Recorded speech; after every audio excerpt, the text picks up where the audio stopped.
It's time for the Onyx News. Extraterrestrials, time anomalies, dimensions, remote viewing, UFOs, UAPs, and USOs, ghostly encounters, abductions, Bigfoot, and more. Your end of the week news source for everything unexplained. Here is your host for the Onyx News Podcast, Margie K.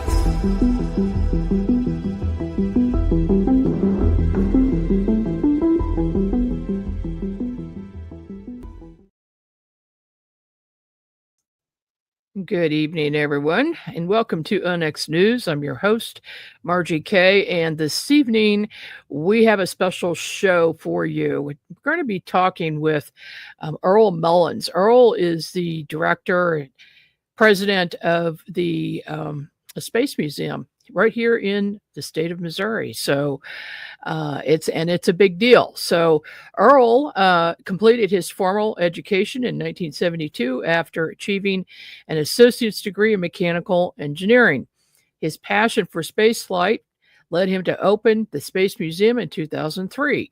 It is expanded into the Grissom Center, which boasts a collection of over $40 million in NASA and other space-related artifacts, and enjoys high credibility with NASA, other similar museums, and the aerospace community. Expansion is planning. Tripadvisor identified it as one of the top 10 science museums in Missouri for 2024. Earl retired from SEMCO Plastic Company in 2022 after a 22-year career as an industrial engineer. He now devotes full-time to the expansion and improvement of the Space Museum and Grissom Center. He lives by the museum motto, dream big, overcome obstacles, and do great things. Many of those icons of spaceflight he idolized as a youth, and he now calls friends. Welcome to the program, Earl. Hi, Margie. Thanks so much. Well, thank you. I know you're a busy guy, and you've got a big event coming up, which we're going to talk about today. But tell us a little bit about the Space Center at the museum. Well, I tell you what, it has to be unique for the state of Missouri. Actually, I've talked to the officials in Jefferson City, the director of museums and I forget the exact title, but they agree that there isn't anything else like it in Missouri. It's not the Smithsonian, but it is, in my opinion, incredibly cool. You would have to travel a long way to see anything else like it. You'd have to go somewhere like Marshall Space Flight or Cape Canaveral or Johnson Space Center, Michoud in Louisiana to see anything like this. And most people, and I know it sounds like I'm bragging, and I guess I am, I have to, we pinch ourselves every once in a while because we are amazed at how it turned out. But people are floored when they go in there. They're totally different when they come out. They said it, they had no idea. You can't imagine the museum until you actually visit it. Well, let's go back a little bit to your interest in space and science. I know in 2013, the UFO Festival was held in Patterson, Missouri, Yes. for Piedmont and Patterson area, celebrating 1973 UFO flap. And you were there. I met you there. I saw you, and you did this wonderful presentation, science presentation with things blowing up and smoke and all of that sort of thing that everybody just loved. How did you get interested in the subject? Oh, my goodness. I've been trying to answer that question all my life. I think some people are just wired that way, that certain things interest them. But one thought did come to mind as I was watching your intro. How could you not be excited about that? When you see the Earth from orbit and you see the majesty of where we live and understand the complexity of how everything's put together, the mathematical perfection of even our lunar orbit and the planets in our solar system, and the technology and what humans have done to overcome this very hostile environment to do these great things. How could you not be enamored with that? but I really got my start, I guess. I really got my start. I was pretty young. I lived actually on a dairy farm in southern Illinois, and too young to do a whole lot of chores. So I had a lot of time on my hands, and I didn't really have much else to do. So I spent a lot of time in the backyard at night looking at the sky and just watching what was there, and with no real intention of ever being smitten by the space bug until I saw Echo. Now, do you remember what Echo is? No, is it a satellite? Probably not. Most people don't. So I don't remember. I was too young to remember Sputnik. Okay, that was our first human spacecraft in space. Which was launched at 57.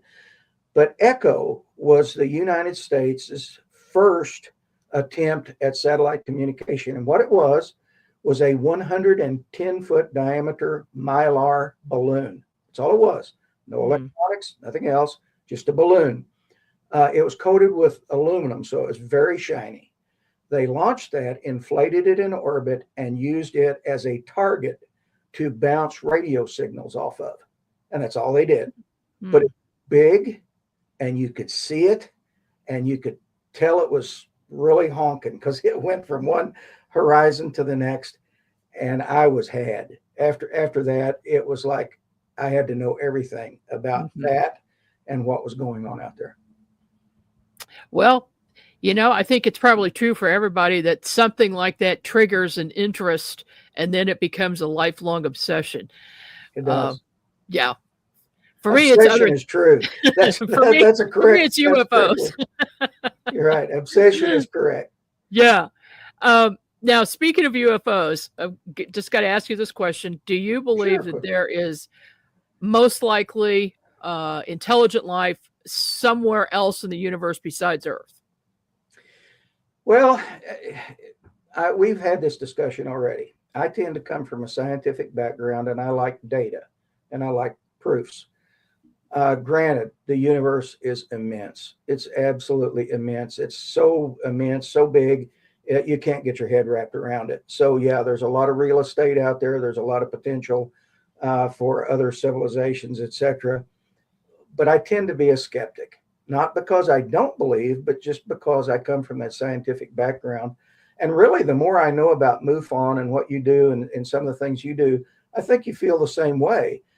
You just spend more time researching it than I do. But as I told you the other day, until someone other than us lands in my backyard and says, let's go do lunch, the jury's out for me. And that doesn't mean there's some very exciting and unexplainable things going out there. And I am not raining on anybody who is a staunch believer, not at all. It's just where I stand in my way of thinking, my paradigm. Well, if they stop anywhere, I think it would be near the Science Museum so that they could check it out. Because it looks so cool. It is. It's actually pretty neat. It is. Well, we'll have some pictures here. Let me grab a few of those. Sure. So as you explain what is going on at the museum, well, here we go. I've got so many. Here's the front doors. Those look awesome. Thank you. We wanted it to be inviting, right? There's only one unfortunate thing about those front doors, and that's our dilemma right now. We can't get anything in the museum that won't go through those doors. Oh, yes, and so we have actually gotten some wonderful things that we had to disassemble to get inside. I recall one, we have the second stage rocket engine from a Titan II missile. And when we brought that in, we had exactly 1/4 inch clearance on the door.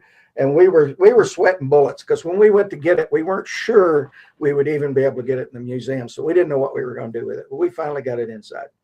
But that's our dilemma right now. We're really looking forward to expanding. We have access to so many wonderful artifacts. Our credibility is so good at this point that we could get, a lot of stuff. And we want to do this for Missouri. I would mention this, and forgive me for talking so much, Margie, but I just, I gush about this because I really Oh, am that's passionate quite about all it. right. No, well, I very passionate about it. But none of us take anything out of this. We want this to be Missouri's museum.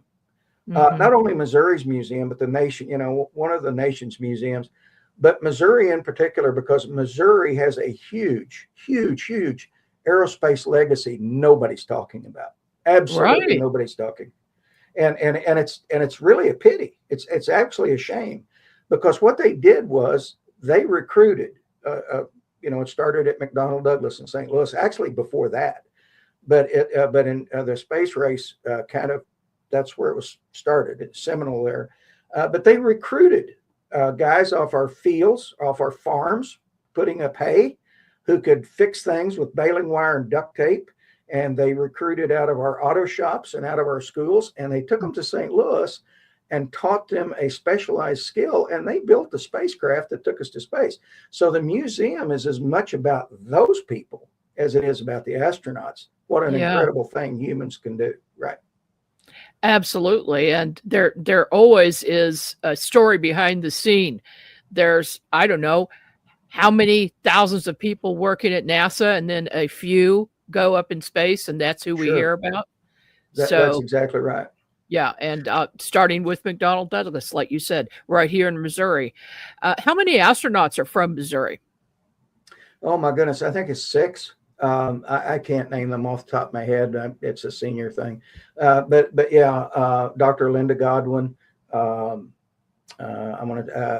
Richard Richards. He was actually born in Florida, but he was raised in Missouri. Charlie Walker is more or less a Missouri native. Again, it's kind of the same story on him. He was very heavily involved with McDonnell Douglas, and our first industrial astronaut, Thomas Akers, who lives in Eminence, and Karen. Oh gosh, I'm going to lose my train of thought. But anyway, several. Yeah, that's interesting. And do you have items in the museum that are directly from NASA? Oh my, yes. The museum actually started out based around my collection, and I've collected for 40 plus years. But I started as a sole proprietorship in 2003, and on my own. I went a year and a half and didn't have anybody in, nobody. And so you saw the science show that I did down in Piedmont. I figured, okay, if people aren't going to come to me, I'll go to them. So I put this science show together and started going to schools, and we started getting traction. But where we really began to grow is whenever we reorganized as a not-for-profit in 2008. And in 2008, when we did that, that allowed us to receive NASA artifacts. They can't go to private individuals, but they can go to museums. They can go to educational facilities. They can go to other NASA and government facilities. And so we started asking for those, and we started getting them. And now we have over $40 million worth of stuff, and continue to get every time there is a list posted, we get something, and which we consider incredible, because I mean, really, who expects a space museum in Bonne Terre? I'm not saying anything against Bonne Terre. Bonne Terre is a great town. I love Bonne Terre, and they're good to us. But it's certainly not what you would consider an aerospace epicenter, right? But we've gotten some wonderful, wonderful things. So what are your plans for expansion? Are you going to try to expand in the building you're in, or are you looking for a new place? We did. That didn't really work out. There was a number of reasons why that didn't occur, and they're not even worth discussing. We've actually approached the state of Missouri about it. We've gone all the way up to the governor. I think right now there are just too many other considerations to think too much about us. We're not giving up on that, but that's not going anywhere. Our local community college believes in us enough. They think that the marriage between the museum and the college would be absolutely phenomenal, and so do I. They have basically pledged us, I think it's 4 or 6 acres of property to build on. So now all we have to do is come up with the money to build a building. That's a pretty tall order, honestly. But we have a reputation for doing a whole lot with a very little. So who knows? Hate to use an old tired pun, but the sky's the limit. You just, like I say, you have to overcome the obstacles, keep punching, shaking the bushes, and eventually something will fall out. So if people want to donate to the museum, how do they do that? I think our media guy, I don't think, there's actually a PayPal link on our website where you can donate. You can send checks. You can contact us. And we would take donations of any kind, monetarily. We could take, we actually have taken lots of artifact donations, and we're very well postured for that because of the number of people that worked at McDonnell Douglas. We have received some very wonderful things from those guys. And we don't have to own that stuff either. We can, we are very good. We have a full-time archivist that takes care of the artifacts, and we give you full record of it, and you can loan them for a specific period or an indefinite period of time. You can donate them. If they're unique enough and we feel we can afford them, we might even buy them. But yeah, we can use all sorts of help, financially, artifact-wise, you name it. And what is your website? Space, SPACE -mo.org.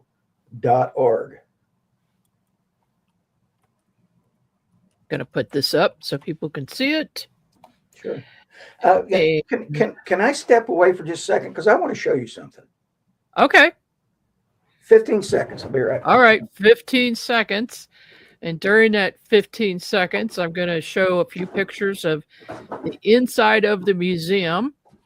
There's some interactive stations. There's looks like a space shuttle launch pad there in miniature. That is awesome. Oh, that's 1/144th scale. And I'm not sure if you can zoom in, but there's automobiles down at there's automobiles down at the bottom. You can see the little spots car. over at this. Gives you an idea how big that thing is. Oh, yeah, that's awesome. Okay, what have you got to show us? Okay, so I hope you can get this. This is our planned facility. Oh, wow. So we actually had an architect do this for us, Honer and Associates in St. Louis. Great bunch of people. Believe in the project. And that's pretty impressive, isn't it? Oh, it is. Yeah. Wouldn't that be a gem for the state of Missouri? It sure would. Yeah. It would. And I feel so bad that my memory is really so rotten. I'm more of a promoter, I guess, than I am a history major. But I have there's all kinds of folks from Missouri that we really ought to herald, like Edwin Hubble Space Telescope. He was from Missouri. Wow. Yeah, Walt Disney. Yeah. And Walt Disney did a whole lot back in the late 50s, early 60s, really promoting manned space flight. He had a program on Sunday evenings. I forget the name of it, but yeah, he and Werner von Braun did that. I remember that. Yeah, it was excellent. Yeah, it was phenomenal. George Mueller, head of the head of NASA. James S. McDonnell, from McDonnell Douglas. John Yardley, who was in charge of the Mercury and Gemini program and then ultimately became the head of the shuttle program. Charles Lindbergh, not a native of Missouri, but certainly we can claim him, right? Oh, yeah. He was in St. Louis. And then Charles Draper and Tom Benoit. Tom Benoit is not heralded as he should be. He was contemporary with the Wright brothers. He had the first aerospace mail order company in the U.S. And he invented the tractor propeller, and he was born right here in Southeast Missouri. And the first parachute jump was made out of a Benoit flyer at Jefferson Barracks in St. Louis. Oh my goodness. No, I've never heard of him. So that's interesting. And that's sad. So here are the astronauts. Dr. Linda. Oh, here's some other guys. Daniel Green, Jack Kilby, Charlie Walker, Dick Richards, goes on. But Dr. Linda Godwin, Janet, I was trying to remember her name, Janet Convandi, Michael Hopkins, Robert Binkin, Tom Akers, Robert Springer are all from Missouri.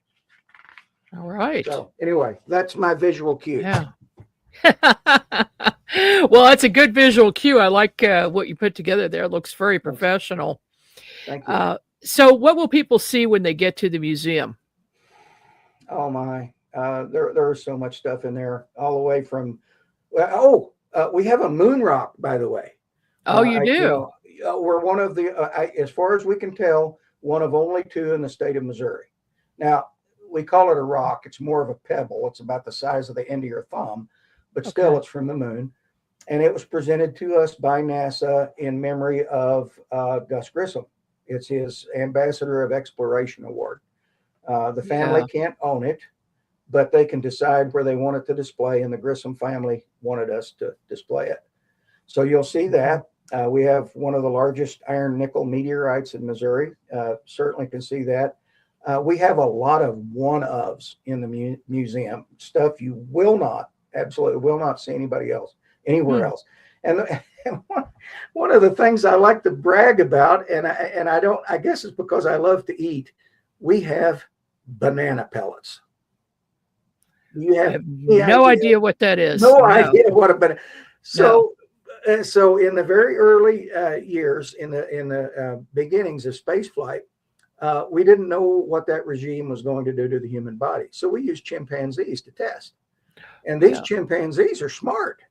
And they were actually trained to do specific operations inside the spacecraft. If they got it right, they got a banana pellet. If they got it wrong, now this was another time, you animal activists out there, don't jump on me. I didn't do this. They got a shock to the bottom of their foot.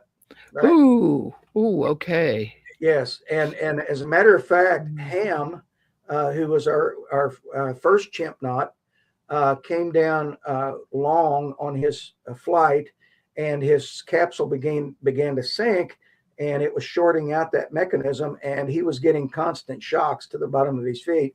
So he was one upset chimpanzee when he came to the spacecraft. I'll bet.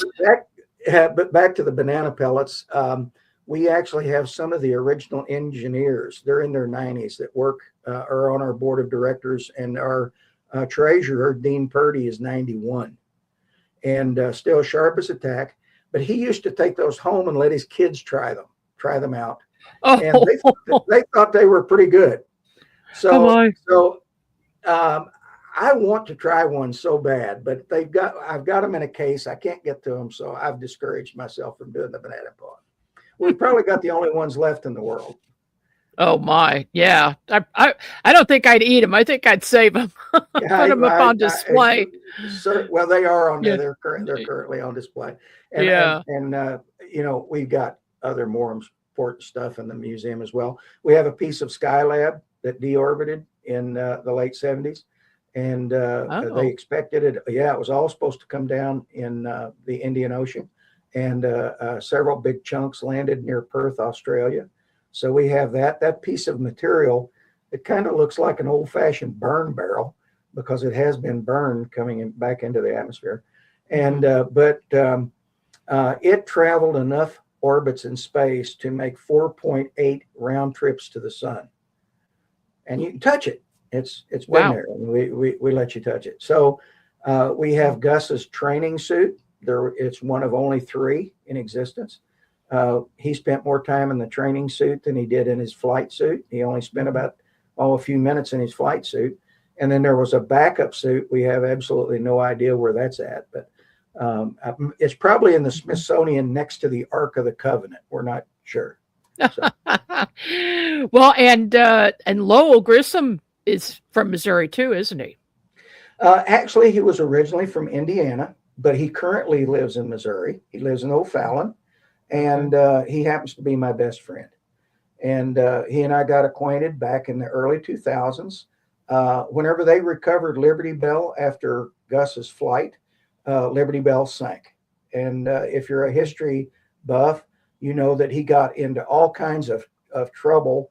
Well, he didn't get into trouble, but there was great speculation whether he'd done something to mess up the flight. He didn't. It's been absolutely proven he was totally innocent of any wrong. But anyway, his spacecraft sank. And whenever they recovered it, they brought it to St. Louis first because that's where it was built before it went out on a tour and around the world. And that's where I met Lowell. And so Lowell gave me a bit of advice, and he also had a question for me. When I told him I was going to build a museum, first of all, he wanted to know, where is Bonne Terre, Missouri? And second, he told me there's no money in museums. And he's right. There isn't any money in it. But that's not why we do it. But now he knows where Bonne Terre is. And so we've named the museum more after him than after Gus, because I never knew Gus. Gus was killed in the Apollo 1 fire. And so he has opened many doors for us. We're not ashamed of throwing that name around. And so he's opened many doors. So we really named the museum after him, but we're going to claim it's after Gus because Gus gets more traction, and he's okay with that.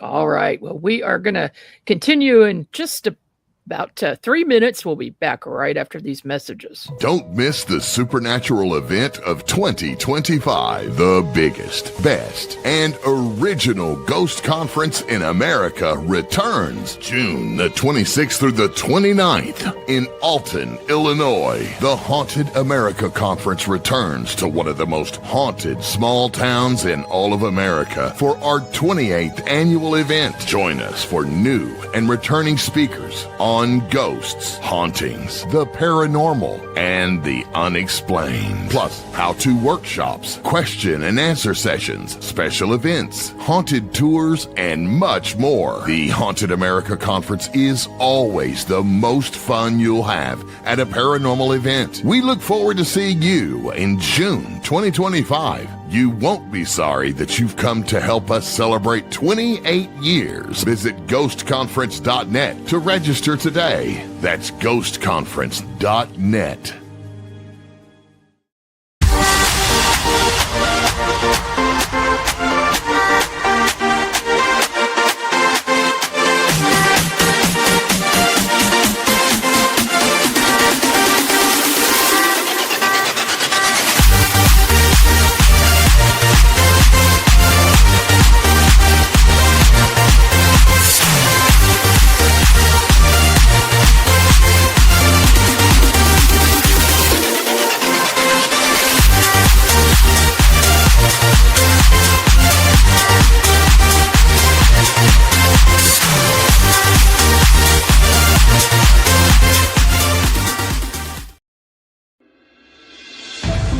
The new book, How to Research a Haunted House by paranormal investigator Margie K. and professional researcher Violet Wisdom, is now available from Unex Media. This one-of-a-kind book explains how to do research on a house with uncommon methods and resources used by historic home researchers, and how to determine who may be doing the haunting and why. How to Research a Haunted House can be used by homeowners, renters, investors, and it should be in the library of all professional paranormal investigators. Get this unique book at unexmedia.com or amazon.com. That's unexmedia.com or amazon.com. If you want something fun to do with the family this summer, listen up. It's the ultimate celebration of the iconic sci-fi universes that have captured people's imaginations for generations. And it's taking place in Bonne Terre, Missouri. Special guests include a NASA astronaut, Disney artist, YouTube content creator, and characters from the Star Wars universe, also robots and world-class model builders. The Space Museum and Grissom Center in Bonne Terre presents its latest installment of Show Me Space 2025 with Show Me Sci-Fi Space on Saturday, June 28 from 9 a.m. to 5 p.m. The Space Museum and Grissom Center is located at 118 East School Street in Bonne Terre. Call 573-358-1200 or visit space-mo.org. That's space-mo.org. And that was a little ad about the event that you've got coming up. Let's talk about this event now. Earl, what is going to be going on? Oh, a lot of stuff. You already talked about some of the folks that are going to be there.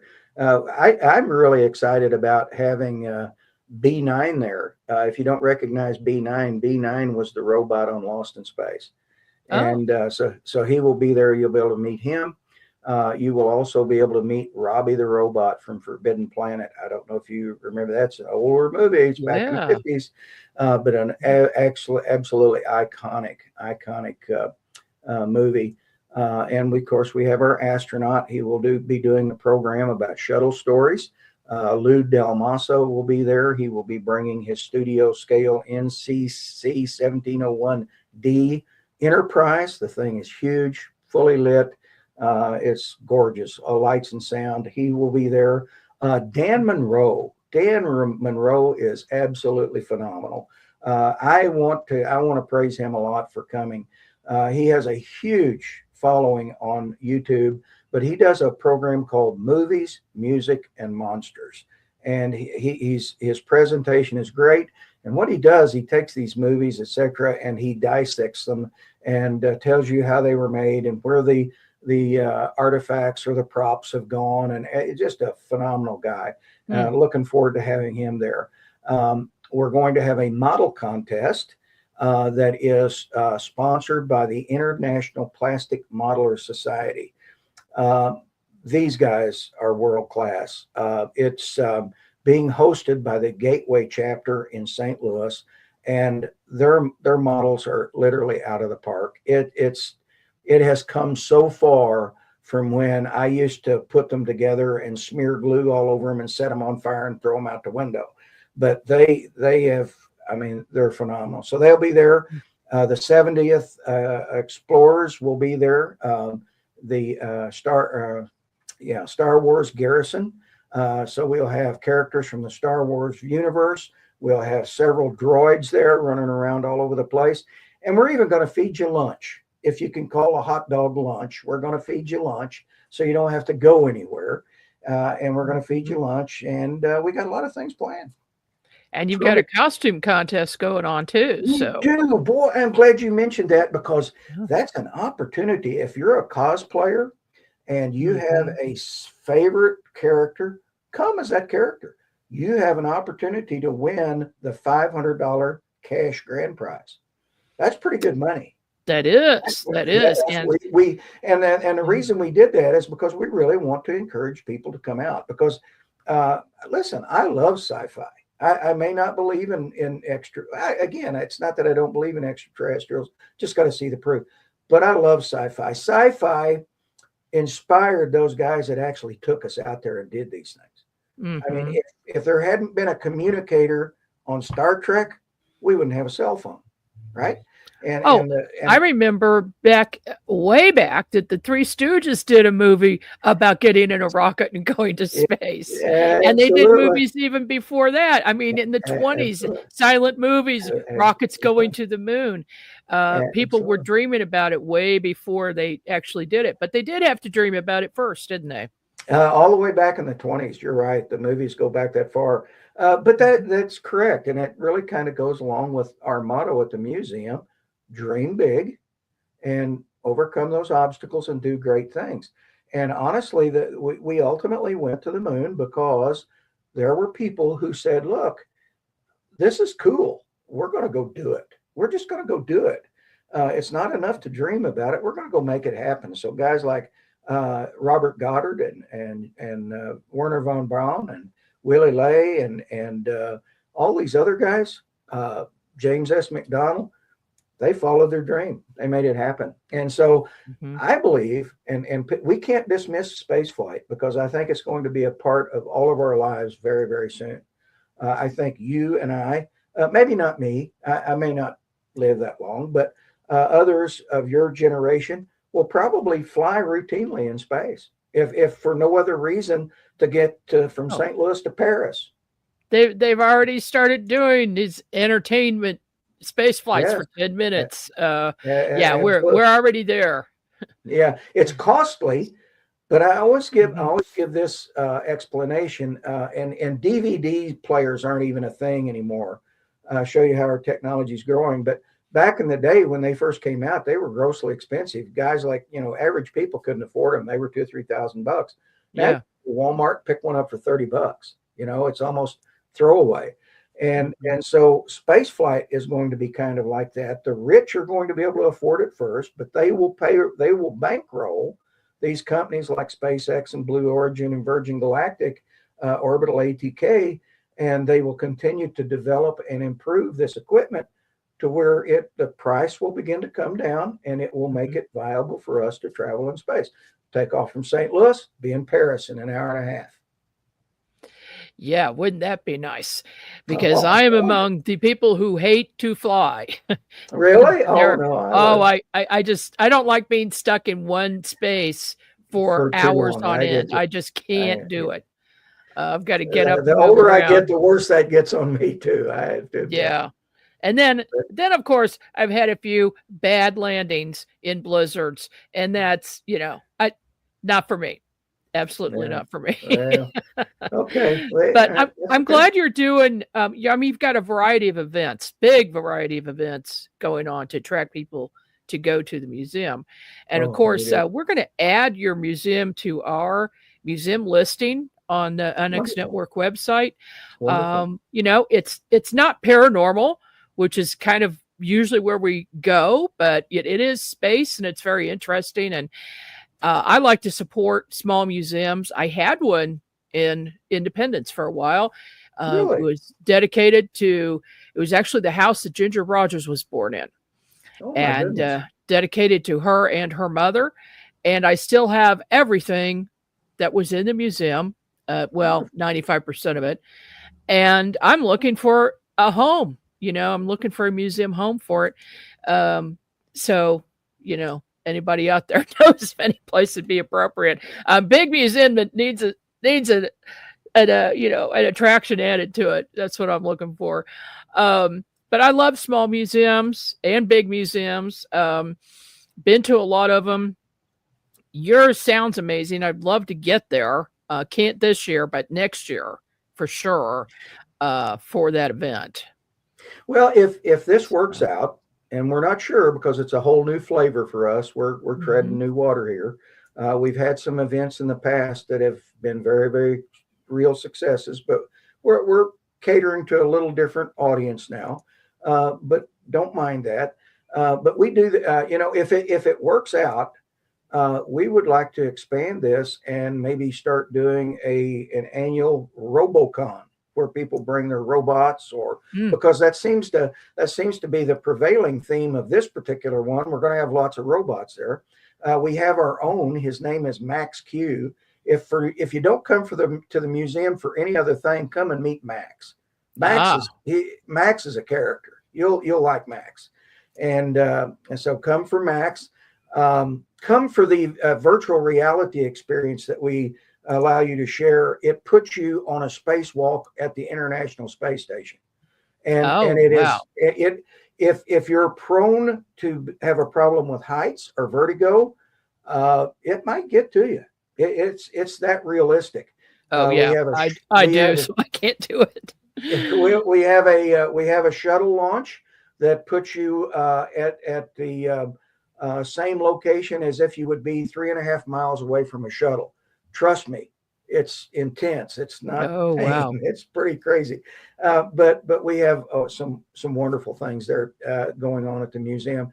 We really encourage everybody to come. But again, if it's a success, maybe we try it again, get a larger venue, get vendors in. Maybe we become the next Comic-Con or Wonderfest or Monsterpalooza or something like that. We do it as much for the fun as anything else. But we also do them as fundraisers. We don't get any federal or state funding of any kind. I think I mentioned that earlier. We are all volunteers. Nobody takes a penny out of this. I've put far more into it than I even care to mention. But we do it for everyone's enjoyment and to herald what Missourians have done, and to kind of make people feel good about themselves. I was talking to a radio announcer today, and he said, you know what? When I left there, I felt 10 feet tall. And it does that to you. It really, it gives you a sense of pride of what humans can do if they just set their mind to it. I'm going to show this picture. Who are these people? Okay, so this is it's a great picture. I'm glad you brought that up. So that's our moon rock, moon pebble there in the center. The gentleman to the left is a NASA official, and he presented that to us. The gentleman, the short guy next to him, that's Lowell Grissom. That's Gus's brother. And then next to him is his wife, Bobette, and then me. And then Earl was one of the engineers at McDonnell Douglas. Behind him is Stephen Haug. Steve is actually, he works at Rolla S&T right now. He's with Missouri Space Grant Consortium.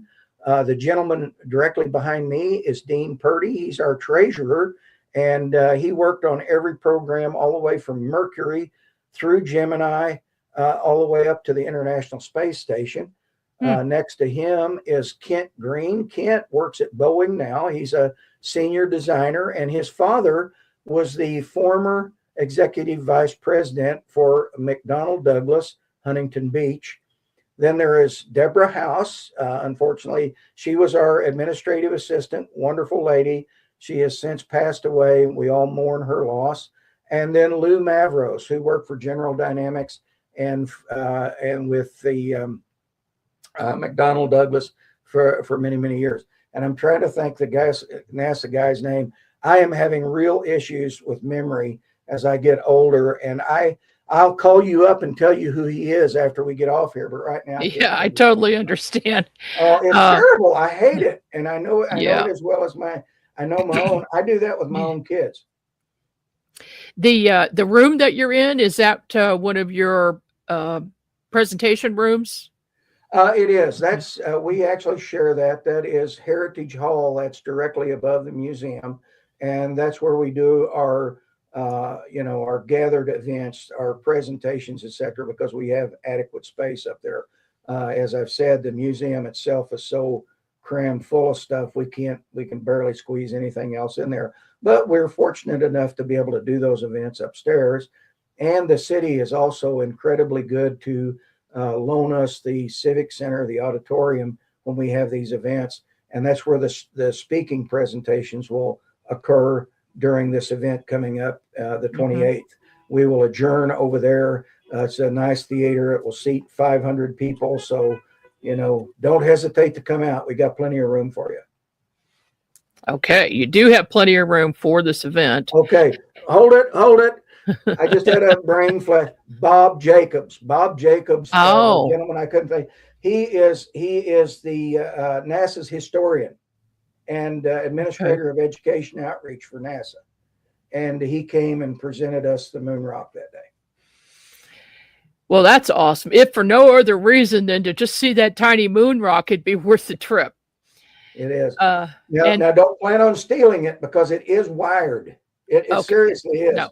If you touch it, arrows come out of the wall. Okay. No. So we can't even move it unless we get permission.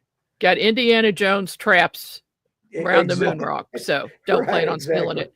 No. Is this an actual spacesuit from Apollo? It is. It's not a flown suit. It's a training suit.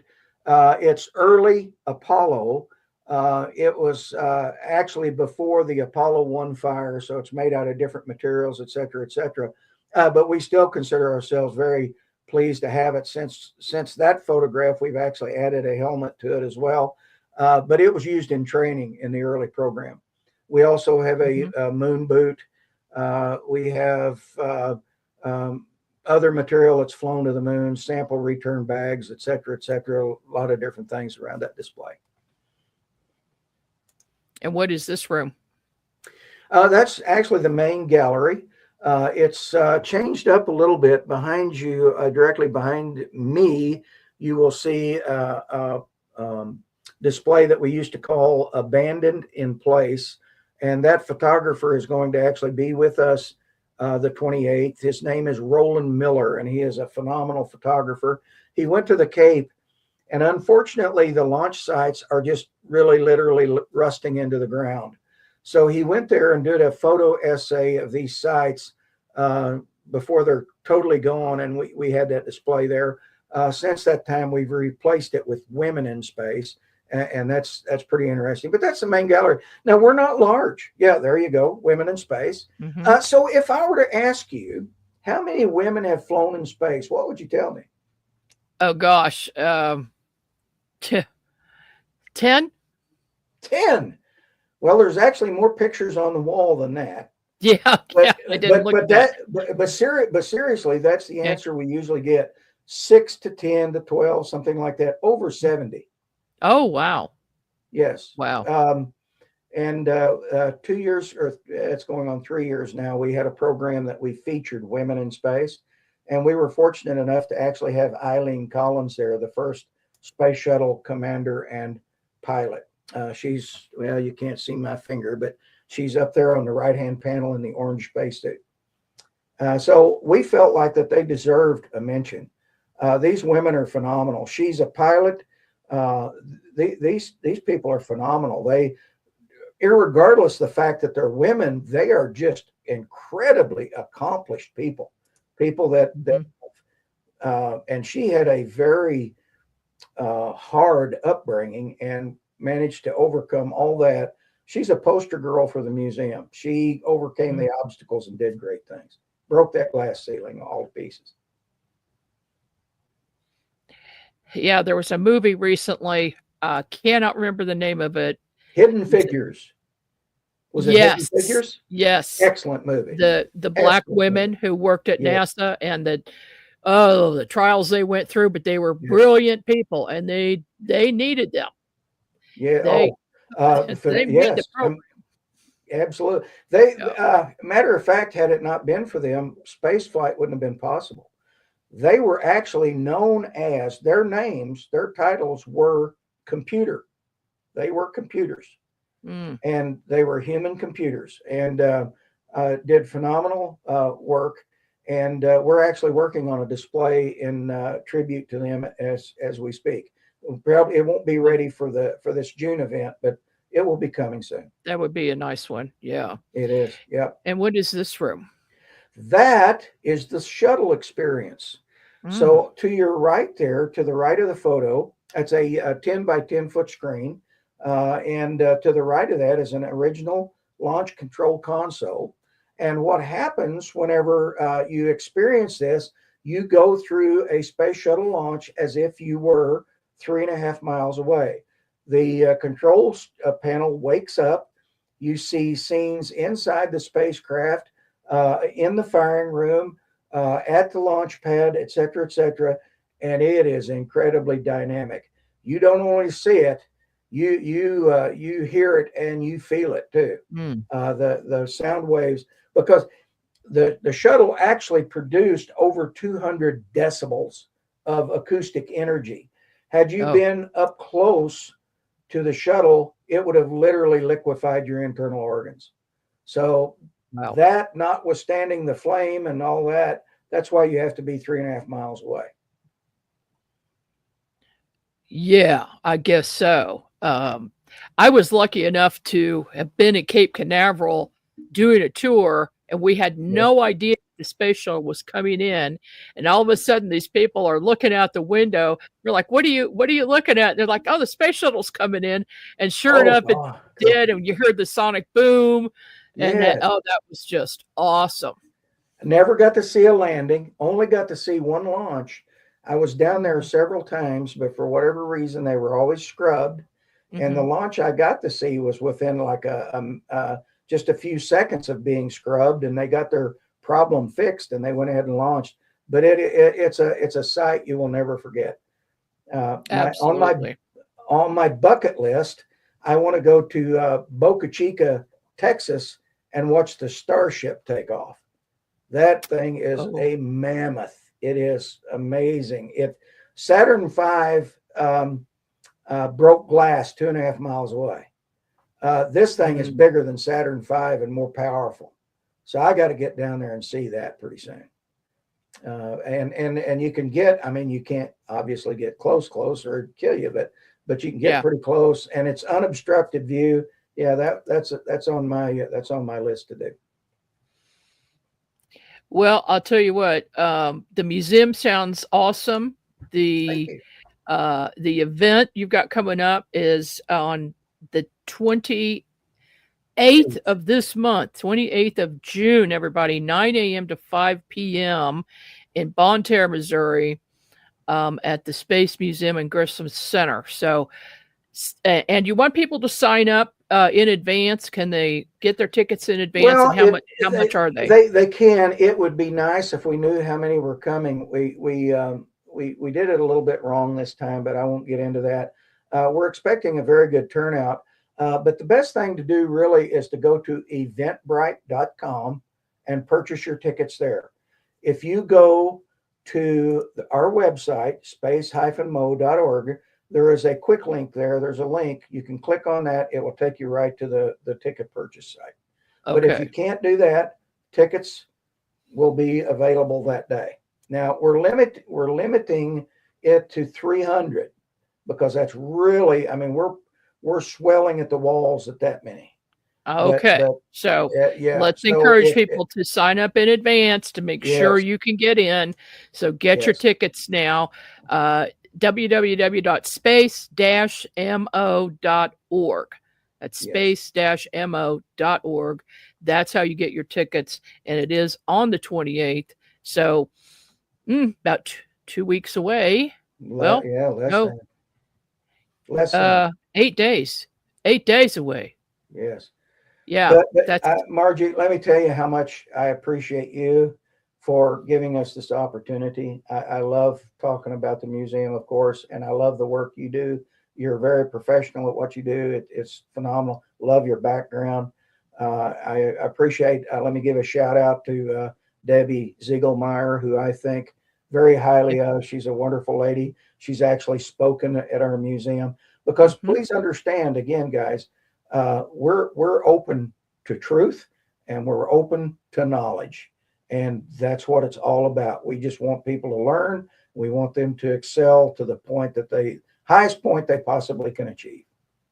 Well, that's, thank you very much, Earl. And Debbie's great. She serves as the state director for Missouri MUFON, and she's a big fan of yours and your museum. She's a doll. I think a lot of her. We're going to eventually have her come back, I think, and talk about USOs. Do I have that right? Yes, you do. Submerged objects. Yes, that is correct. Yes.